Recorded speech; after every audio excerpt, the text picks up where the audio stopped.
बिहार के चुनाव में आप देखें तो मां से लेकर के और माटी सबकी एंट्री है। राहुल गांधी ने यात्रा निकाली, उस यात्रा के दौरान में वोट के लिए और इसके साथ साथ माटी, मैंने कहा, डेवलपमेंट को लेकर के तमाम चर्चाएं हुई। कांग्रेस ने एक AI जनरेटेड एक वीडियो जारी कर दिया और इस वीडियो के अंदर प्रधानमंत्री नरेंद्र मोदी को सोते हुए दिखाया है और उनको उनकी माताजी सपने में आकर के बहुत कुछ कह रही हैं। एक बार आप इस वीडियो को जरूर देखिए। आज की वोट चोरी डन हो गए, अब जाता हूं सोने। अरे बेटा, पहले तो तुमने मुझे नोटबंदी की लंबी लाइनों में खड़ा किया, तूने मेरे पैर धोने का रील बनवाया और अब बिहार में मेरे नाम पर राजनीति कर रहे हो। तुम मेरे अपमान के बैनर पोस्टर छपवा रहे हो। तुम फिर से बिहार में नौटंकी करने की कोशिश कर रहे हो। राजनीति के नाम पर कितना गिरोगे? भारतीय जनता पार्टी नीत जो गठबंधन है NDA, उसके अंदर अभी चर्चाएं ये है कि बड़ी पार्टी JDU होगी या बड़ी पार्टी BJP होगी। 135 विधानसभा सीटों पर तेजस्वी यादव की RJD के कैंडिडेट आपको दिखाई पड़ सकते हैं। कांग्रेस पार्टी को इस चुनाव में 55 सीटें मिल रही हैं, यानी कि पहले से कम सीटें कांग्रेस लेकर के एक सेक्रीफाइस कर रही है। दोस्तों नमस्कार, मैं संजय मग्गू और मौजूद हैं देश रोजाना के डिजिटल मीडिया मंच पर। इस समय देश के अंदर बिहार में चुनाव की आहट है। बिहार में विधानसभा के चुनाव होने हैं और बिहार के विधानसभा चुनाव को लेकर के हंगामा भी पूरा है। SIR से जो हंगामा शुरू हुआ था वो अभी हालांकि पूरी तरह थमा नहीं है, सुप्रीम कोर्ट के आदेश भी आ चुके, लेकिन इसके बावजूद भी SIR और खासकर बिहार चुनाव को लेकर जो इंडिया अलायंस ने और राहुल गांधी ने वोट चोरी का मुद्दा उठाया, उसको लेकर के इस समय तमाम चर्चाएं हैं। बिहार के चुनाव में आप देखें तो मां से लेकर के और माटी सबकी एंट्री है। राहुल गांधी ने यात्रा निकाली, उस यात्रा के दौरान में वोट के लिए और इसके साथ साथ माटी, मैंने कहा, डेवलपमेंट को लेकर के तमाम चर्चाएं हुई। तेजस्वी यादव कहते हैं कि बिहार विकास की दिशा में पिछड़ गया है, लेकिन वोट बचाओ यात्रा, वोट बचाओ रैली और वहां से आगे चलते हुए वो पहुंच गई गाली तक। प्रधानमंत्री की मां को गाली वाला जो इशू चला, मोदी जी की माताजी को गाली का, वो भी इस चुनाव के अंदर बड़ा मुद्दा बन सकता है, क्योंकि आज कांग्रेस ने एक AI जनरेटेड एक वीडियो जारी कर दिया और इस वीडियो के अंदर प्रधानमंत्री नरेंद्र मोदी को सोते हुए दिखाया है और उनको उनकी माताजी सपने में आकर के बहुत कुछ कह रही हैं। एक बार आप इस वीडियो को जरूर देखिए। आज की वोट चोरी डन हो गए, अब जाता हूं सोने। अरे बेटा, पहले तो तुमने मुझे नोटबंदी की लंबी लाइनों में खड़ा किया, तूने मेरे पैर धोने का रील बनवाया और अब बिहार में मेरे नाम पर राजनीति कर रहे हो। तुम मेरे अपमान के बैनर पोस्टर छपवा रहे हो। तुम फिर से बिहार में नौटंकी करने की कोशिश कर रहे हो। राजनीति के नाम पर कितना गिरोगे? तो ये तो मैंने आपको बताया कि चुनाव में ये सब मुद्दे रहेंगे, और क्योंकि अब मां वाले AI जनरेटेड वीडियो पर भारतीय जनता पार्टी के नेता, चाहे वो शाहनवाज हुसैन हो और चाहे गिरिराज प्रसाद, सभी ने पूरा तंज कसा है और कांग्रेस को आड़े हाथों लिया है। लेकिन इस बीच मैं आपको एक विशेष बात बता दूं कि चुनाव को लेकर तैयारियां भी बहुत जोरों पर हैं।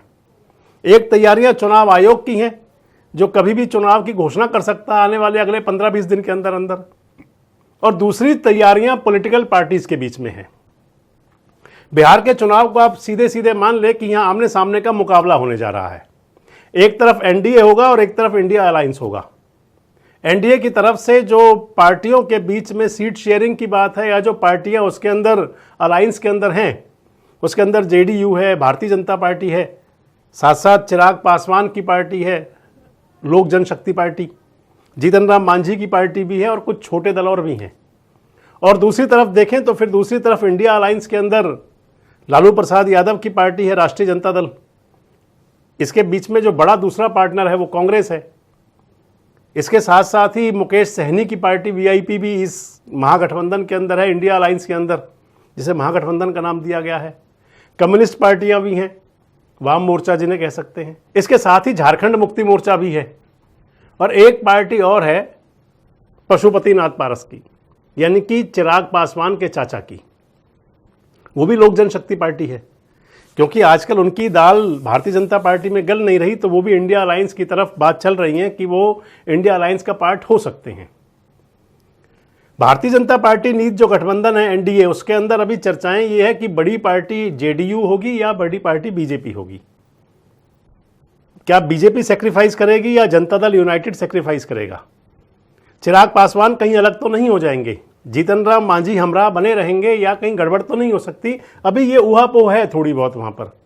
लेकिन जो जानकार सूत्र बता रहे हैं या जो पॉलिटिकल एक्टिविस्ट हैं, उनका मानना है कि महागठबंधन के अंदर सीटों पर चर्चा पूरी हो गई है। हालांकि ऑफिशियल कोई बात तो नहीं आई, लेकिन अनऑफिशियल कहा जा रहा है कि सीट शेयरिंग का फॉर्मूला लगभग फिक्स हो गया है।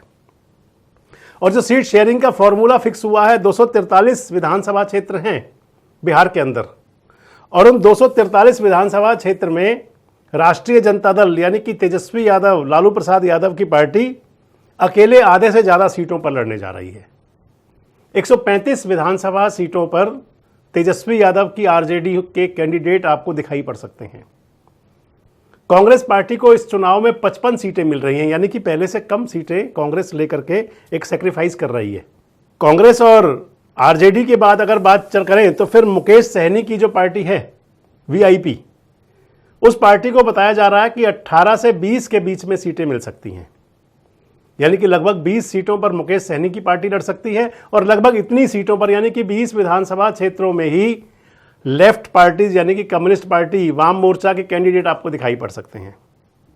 झारखंड मुक्ति मोर्चा जो हेमंत सोरेन की पार्टी है, उसको 5 या 6 विधानसभा क्षेत्र मिल सकते हैं।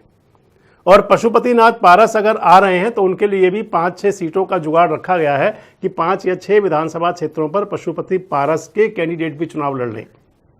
आपको बताता चलूं कि पशुपति पारस की जो पार्टी है लोक जनशक्ति पार्टी, पिछले लोकसभा चुनाव में 6 सांसद थे, जिनमें से 5 पशुपति पारस के पास चले गए थे और चिराग पासवान अकेले रह गए थे। इस चुनाव के अंदर पशुपति पारस की पार्टी को कोई सांसद मिले नहीं थे, अकेले चुनाव मैदान में थे। एनडीए ने उनको अपने से अलग कर दिया था और चिराग पासवान के पास 5 सांसद थे।